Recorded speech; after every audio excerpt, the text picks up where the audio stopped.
How are you? I'm good. I'm very good at the moment, yeah. Okay. Well, you're playing in the Ziggo Dome today. Yeah. And John Newman is playing as well. Yeah. And over the past couple of years, you've grown into great friends. Yeah, well, I've hung out with him probably 3 times. Okay. Not a lot, but every time we've hung out, we've had a really good time. I hung out with him in LA when I was doing a writing trip, and he was out there writing. And then I did a writing session with him in London for a couple of days, and that was fun. And then we had a party at Ireland, Okay. and we both got absolutely smashed. So yeah, we know each other well enough now to sort of know we'll have a good crack when we see each other. Like, When did you first meet him? Was it a musical thing? yeah, it was in the, well, his manager looks after me. Okay. He's my manager as well. So that's the connection really, and we're label mates. So you know, we were bound to cross paths at some point. I met him first at the label. He was having a meeting, and he said, "Oh, big fan. I really wanted to meet." And I said, "Yeah, same." Yeah, it was kind of easy straight away. Really, I don't really get on with that many people from the industry because they're all quite affected, whereas John isn't. He's just a good lad. How do you notice the difference, or when did you notice the difference? You can just feel it when you talk. You know, it's like there's no pretense. You say it and you hear what they're saying, and it's just how, you know, it's like talking to your mate. It's like when you meet someone that you end up spending a lot of time with. You normally, when you meet them, you feel like I know them already. You know, it was kind of like that. Kind of felt like I knew him, and he's from up north. My missus, she's from up north, so you know, he talks a bit like that. You know, so it just reminds me of, yeah, that's sort of the time I spent up north, and you know, my other half's family. And in terms of his music, because like you said, he talked about this where he said he was inspired by you. Yeah. So what do you think of his music? I really love his music. I think he's one of the contenders up there at the minute, I think, who is making great music, and he's got his own sound going. You know, considering there's a lot of male singer-songwriters, you know, Hosier, Ed Sheeran, Sam Smith, James Bay, John Newman. There's a lot of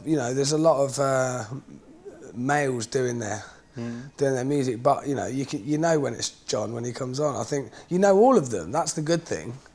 You know, you hear their voice, you know who it is. You know, I think there's enough. It seems like it's crowded, but everyone's got their own space. You know. And well, let's go back a little bit then, because you've been away a couple of years. Yeah. I believe after the Tour of the Awakening, you took a break. Yeah. You just mentioned that pretentiousness that kind of goes around in the industry. Did you need a break from that? A little bit. I mean, not the pretentiousness, but more of the affected sort of. I just felt a bit like I wanted to just be a normal guy again. You know, I've been James Morrison on the road for like 18 months, and it wears you out. You know, meeting people all the time and being everyone's best mate and being the, you know, I don't know. It's not like I'm renowned for being a party guy, but when you have after shows or you go to a hotel, everyone thinks you're the party. So it just wears you out, you know, being that person all the time. Is it difficult to have a normal life while in that situation? No, well, while you're on tour, it can be it's not a normal life at all, because you're living out of a suitcase and buses, and you're travelling every other day, and you know, and you're travelling with people that are like me. You know, you're travelling with people that are like you, which are all normally pretty weird socially, weird sort of people, you know, that have sort of social issues. So, but I like touring. I really enjoy it. But then at the same time, I enjoy going back home and having normality, you know. What did you do during the break? Just regular stuff? Yeah, I went. The first thing I did was I went snowboarding, I think. I just wanted to do something sporty, something the opposite of creative music, you know. And then I went on quite a few holidays. I went on lads' holiday here, actually. Okay. How was it? Yeah, it was amazing. It was great. I needed a week to get over it. Yeah, it was just good. I just did normal stuff, you know. Like I mowed my lawn in my garden. You know, I took my daughter to school. I went, you know, just normal shit that I don't really get to do when I'm always busy. And I've probably been, best part of 10 years been kind of, not 10 years, but maybe 7 or 8, just constantly being busy, doing the rotation of tour, album, and it just wore me out. Was there a point then during the break where you began to miss that part of your life? Yeah, happened quite quick. I was like, I'm bored now, you know. But at the same time, you know, I needed to kind of make sure that whatever time I had off was going to be enough for me to feel like I want to come back and make music naturally. And I was lucky that they had a lot of albums coming out already on Ireland that I was allowed that space, you know. Did you write in that period? A little bit, but not a lot. I didn't really, you know, I had little jams and stuff on my guitar, but I wasn't thinking about writing at all. I just turned that part of my brain off.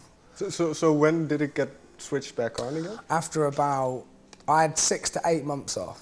Okay. And then I started writing again after that, and it probably took 6 months for me to start getting back into a flow. Mm-hmm. Because I read somewhere that you wrote a lot of songs, around 70, and then you decided to scrap them all. Well, not all of them. Okay. You know, obviously the 12 or 13 that are on the album were out of those 75 tracks that I wrote. But the ones that I did in the beginning, the first 6 months of writing, I was trying to create a new sound or a freshness, and I didn't really know what it was that I needed to get that. And it all just sort of sounded like shit music. It just didn't sound like music to me. It didn't make me feel anything. So I just sort of scrapped it, and I think I tried to forget where I was from, you know, which is just singing lyrics and playing my guitar. And I was trying to move away from that because I was trying to do something different. And I thought I should just come back to that actually and just have a different approach with it, with the writing. So I just came back to lyrics and songs again, and it just sort of happened by itself then. Looking back now then, because it's been a couple of months, maybe a year or more, do you know why you kind of wanted to separate yourself from what you were good at, just doing the guitar? I just wanted to see what I could, you know, I just wanted to see what I could do musically if I took myself out of my comfort zone. Yeah, I mean, and that's kind of what I've done the whole way down the line for this album, really. Even the songs that made it onto the album, there's an element in each song that is me out of my comfort zone. But I think you get better results when you push yourself. So it took a lot longer, and it was a lot more tormenting to get the songs. But once I got them, they felt really good and really fresh. So it was worth it. Because you say those 12 came from the 75 that you wrote. When did you start to see a commonality between the songs that kind of ended up on probably after about a year of writing.